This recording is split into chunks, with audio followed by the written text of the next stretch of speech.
Hello everyone, welcome back to the fundamentals of power electronics.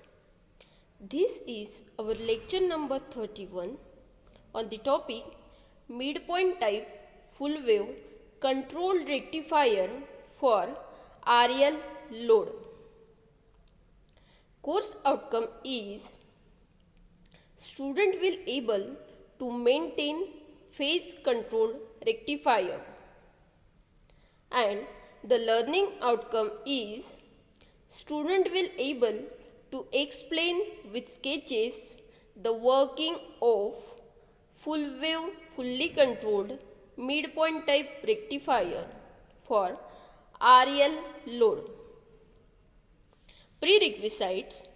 In the previous lecture we studied the single phase midpoint type, that is center tap controlled full wave rectifier for R load, that is for resistive load. हमने previous lecture में mid point type rectifier study किया for resistive load के लिए है. इसमें हमने देखा था जब भी मिड पॉइंट टाइप रेक्टिफायर बोला तो यहाँ पे एक सेंटर टैप ट्रांसफॉर्मर आएगा, एक ट्रांसफॉर्मर आएगा having the secondary is centre tap. Mid point type rectifier में दो SCR रिक्वायर होते हैं, एक T1 और एक T2. यहाँ पे कंट्रोल्ड बोला है इसीलिए हमने यूज किया है SCR because SCR is a control device. Then during input supply हमारा Vs तो और load voltage is denoted by VL. तो during positive half cycle upper terminal become positive and lower become negative. Therefore SCR T1 become forward bias but it does not turn on until a gate pulse is not applied. Positive half cycle के लिए T1 forward bias होता है पर वो तब तक on नहीं होगा जब तक हम उसको गेट पल्स देके फायर नहीं करेंगे तब तक. तो अल्फा पे हमने उसको गेट पल्स दे दिया SCR T1 को, तो जैसे ही गेट पल्स दिया तो SCR T1 will turn on. Therefore the current will start flowing through this circuit and the input supply will appear across the load. तो अल्फा से जो भी इनपुट सप्लाई था Vs वो किसके अक्रॉस आ जाएगा, लोड के अक्रॉस आ जाएगा. सेम करंट भी फ्लो हो रहा है, जैसे वेवफॉर्म हमारी वोल्टेज की आएगी वैसे ही करंट की आती है क्योंकि रेजिस्टिव लोड के लिए वोल्टेज और करंट में फेज शिफ्ट नहीं होती है, फेज डिफरेंस 0 का होता है. तो at omega T equals to pi, pi पे क्या हो रही है हमारा करंट 0 हो रहा है. तो जैसे ही करंट 0 हो रहा है SCR T1 में से जाने वाला तो SCR T1 क्या हो जाएगा, ऑफ हो जाएगा, मतलब कम्यूटेट हो जाएगा. उसके बाद पाई के बाद निगेटिव हाफ साइकिल चालू हो रही है. Therefore lower terminal become positive and upper terminal will become negative. So SCR T2 become forward बायस. जैसे ही हम T2 को गेट पल्स देंगे तब जाके वो ऑन होगा. जब तक गेट पल्स नहीं देंगे तब तक लोड वोल्टेज कितना रहेगा, 0 एंड लोड करंट भी रहेगा 0. पाई प्लस अल्फा पे हम उसको गेट पल्स देके T2 को ऑन कर देंगे. जैसे ही T2 ऑन होगा इसमें से करंट फ्लो होना चालू हो जाएगा एंड जो भी इनपुट सप्लाई वोल्टेज है वो किसके अक्रॉस आ जाएगा, लोड के across.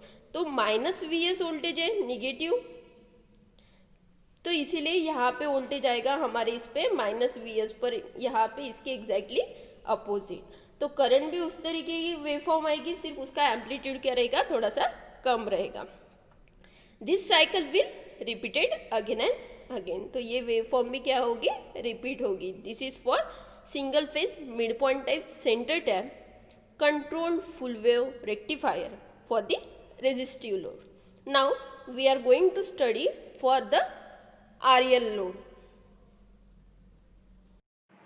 Single phase midpoint type controlled full wave rectifier for the RL load. So this is the circuit diagram for midpoint type controlled full wave rectifier. In this the supply voltage is denoted by Vs. midpoint type rectifier है तो हमको क्या लगेगा, एक transformer लगेगा having the secondary is centre tap. Transformer में दो winding रहती है, एक प्राइमरी और दूसरी सेकेंडरी. तो इसमें ऐसा ट्रांसफॉर्मर लगेगा जिसकी सेकेंडरी वाइंडिंग से क्या रहेगी, टैपिंग ली रहेगी। सपोज यहाँ पे जो इनपुट वोल्टेज आया है वो क्या होगा, यहाँ पे भी आएगा, इधर सेंटर टैपिंग ली है, ठीक है। तो यहाँ पे अगर पॉजिटिव हाफ साइकिल आती है तो ये अपर टर्मिनल पॉजिटिव बनेगा, तो ये भी पॉजिटिव बनेगा, लोअर निगेटिव बनेगा। ये पॉजिटिव तो इसके लिए ये निगेटिव पॉजिटिव निगेटिव, इस तरीके से आएगा, पॉजिटिव निगेटिव पॉजिटिव निगेटिव। अगर यहाँ पे भी निगेटिव पॉजिटिव आ रहा है, अगर निगेटिव साइकिल के लिए क्या आएगा, यहाँ पे निगेटिव यहाँ पे पॉजिटिव, तो इधर भी क्या आएगा, निगेटिव पॉजिटिव, ठीक है। तो इनपुट सप्लाई हमारा क्या है, एसी सप्लाई। तो हमने पहले वेव फॉर्म में एसी सप्लाई डिनोट कर दिया है, which is denoted bye V S, supply voltage. यहाँ पे मिड पॉइंट टाइप रेक्टिफायर है तो हमको लगेंगे 2 SCR, because we are going to study the control rectifier. तो कंट्रोल डिवाइस कौन सा हमारा, SCR। नेक्स्ट वेवफॉर्म फिगर भी shows the waveform which is, पहली वेवफॉर्म है इसमें की सप्लाई वोल्टेज की, दूसरी वेवफॉर्म रहेगी हमारी गेट करंट की, तीसरी वेवफॉर्म हम शो करेंगे लोड वोल्टेज की। यहाँ पे हमने लोड कौन सा लिया है, RL लोड लिया है। तो लोड के अक्रॉस जो वोल्टेज आएगा इसको डिनोट करेंगे हम VL से, मतलब वोल्टेज अक्रॉस लोड। एंड जो लोड में से करंट फ्लो होगा उसको डिनोट करेंगे हम IL से, current flowing through the load. तो फोर्थ वेवफॉर्म हम निकालेंगे लोड करंट की।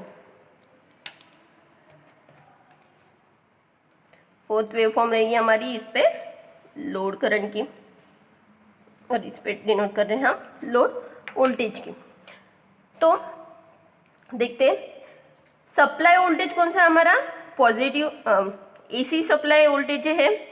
और जो भी SCR है वो क्या करते हैं, एक स्विच के तरफ वर्क करते हैं। मतलब स्विच कैसी रहती है, एक तो हमारी स्विच ऑन रहेगी या फिर ऑफ रहेगी। तो अगर स्विच ऑन है तो उसमें से करंट फ्लो होगा, अगर स्विच ऑफ है तो उसमें से करंट फ्लो नहीं होगा। So let us see the working of mid point type rectifier. So input supply is AC supply, therefore first from omega T equals to 0, ये एक्सिस पे हमने क्या शो किया है, ओमेगा टी मतलब एंगल। तो यहाँ पे जैसे 0 से क्या चालू हो रही है, पॉजिटिव हाफ साइकिल चालू होगी, AC सप्लाई है तो जैसे ही पॉजिटिव हाफ साइकिल चालू होगी तो यहाँ पे अपर टर्मिनल क्या बनेगा, पॉजिटिव। मतलब यहाँ पे देखते हैं ये सेम डायग्राम है, सिर्फ हमने SCR के जगह पे स्विच दिखाई हुई है। तो पॉजिटिव हाफ साइकिल आएगी तो ये पॉजिटिव होगा टर्मिनल, ये निगेटिव होगा। तो वैसे ही यहाँ पे पॉजिटिव आएगा, यहाँ पे निगेटिव। तो यहाँ पे पॉजिटिव है तो यहाँ पे निगेटिव, यहाँ पे निगेटिव है तो यहाँ पे positive. So during positive half cycle SCR T1 become forward बायस, क्योंकि अपर टर्मिनल पॉजिटिव है तो ये पॉजिटिव किसको मिल रहा है, SCR के एनोड को, और T2 SCR के एनोड को क्या मिल रहा है, निगेटिव। तो ये 2 SCR में से जो T1 SCR है क्या बनेगा हमारा, फॉरवर्ड बायस बनेगा। पर ये ऑन नहीं होगा जब तक हम इसको गेट सप्लाई नहीं देंगे तब तक।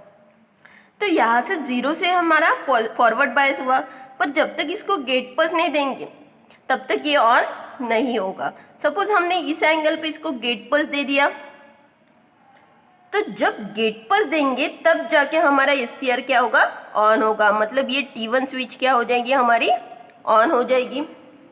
और जितना इनपुट वोल्टेज है ये प्लस यहाँ पे कनेक्ट हो जाएगा, माइनस यहाँ पे कनेक्ट हो जाएगा।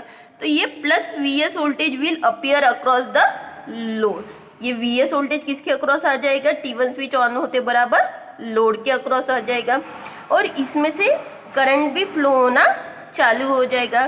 तो लोड में से जैसे ही अल्फा एंगल पे SCR ऑन हुआ तो करंट क्या होगा, धीरे धीरे इंक्रीज होना चालू हो जाएगा, और जो भी इनपुट वोल्टेज है वो किसके अक्रॉस आ जाएगा, लोड के अक्रॉस। मतलब इनपुट वोल्टेज इतना जो भी इनपुट सप्लाई वोल्टेज है बचा हुआ अल्फा के बाद वाला, वो किसके अक्रॉस आ जाएगा, हमारे लोड के अक्रॉस। पाई तक पॉजिटिव हाफ साइकिल है तब तक आ गया, पर हमको पाई के बाद ऐसे दिखने में आएगा कि निगेटिव हाफ साइकिल चालू हो रही है, फिर भी हमारा T1 SCR कुछ समय तक ऑन रहेगा। क्यों, क्योंकि यहाँ पे देखो ये जो करंट है इंक्रीज हुआ वो अभी तक 0 हुआ क्या, नहीं। जब तक एससीआर में से जाने वाला करंट ज़ीरो नहीं हो जाएगा तब तक ये ऑफ नहीं होगा। और इंडक्टर ने भी एनर्जी स्टोर की है, जब तक ये अपनी एनर्जी रिलीज नहीं कर देगा तब तक हमारा एससीआर T1 क्या रहेगा, ऑन रहेगा, क्योंकि करंट को रिलीज होना है तो सर्किट कंप्लीट होना चाहिए। तो जब तक करंट रिलीज नहीं होगा तब तक हमारा सर्किट चालू रहेगा, T1 एससीआर जबरदस्ती ऑन रहेगा। तो जो भी इनपुट वोल्टेज है तब तक हमारे लोड के अक्रॉस आते रहेगा। पर अभी पाई के बाद लोड वोल्टेज कैसा हो गया, हमारा निगेटिव हो गया है। तो ये जो निगेटिव वोल्टेज है इतना, वो किसके अक्रॉस आएगा, हमारे लोड के अक्रॉस आते रहेगा। जैसे ही हमारा करंट ज़ीरो हो गया तो हमारा एससीआर T1 क्या हो जाएगा, ऑफ हो जाएगा, और सर्किट क्या हो जाएगा, ओपन हो जाएगा। फिर हमारी साइकिल कौन सी चालू है, निगेटिव हाफ साइकिल चालू है। तो निगेटिव हाफ साइकिल मतलब नीचे का टर्मिनल पॉजिटिव होगा, और निगेटिव हाफ साइकिल के लिए कौन फॉरवर्ड बायस होगा, T2। पर ये भी कब तक ऑन नहीं होगा, जब तक इसको हम गेट पल्स नहीं देंगे तब तक। तो इस एंगल पे हम पाई प्लस अल्फा पे इसको गेट पल्स देके ऑन करेंगे। जैसे ही इसको गेट पल्स देंगे तो ये पॉजिटिव है, ये निगेटिव हो जाएगा। पॉजिटिव के लिए कौन सी स्विच ऑन होगी, T2 एससीआर ऑन होगा जब गेट पल्स देंगे तब। अभी नीचे का टर्मिनल पॉजिटिव है, ये निगेटिव है, तो ये पॉजिटिव यहाँ पे कनेक्ट हो जाएगा, निगेटिव यहाँ पे। तो ये माइनस VS वोल्टेज जो है किसके अक्रॉस आ जाएगा, लोड के अक्रॉस। तो हमारा यहाँ पे कौन सा है, ये प्लस VS की वेव फॉर्म है, तो माइनस VS की वेव फॉर्म इसके एग्जैक्टली अपोजिट। तो इतना जो पोर्शन है किसके अक्रॉस आ जाएगा, हमारे लोड के अक्रॉस। T2 एससीआर ऑन है तो इसमें से करंट भी क्या होगा, इंडक्टिव लोड से फ्लो होगा।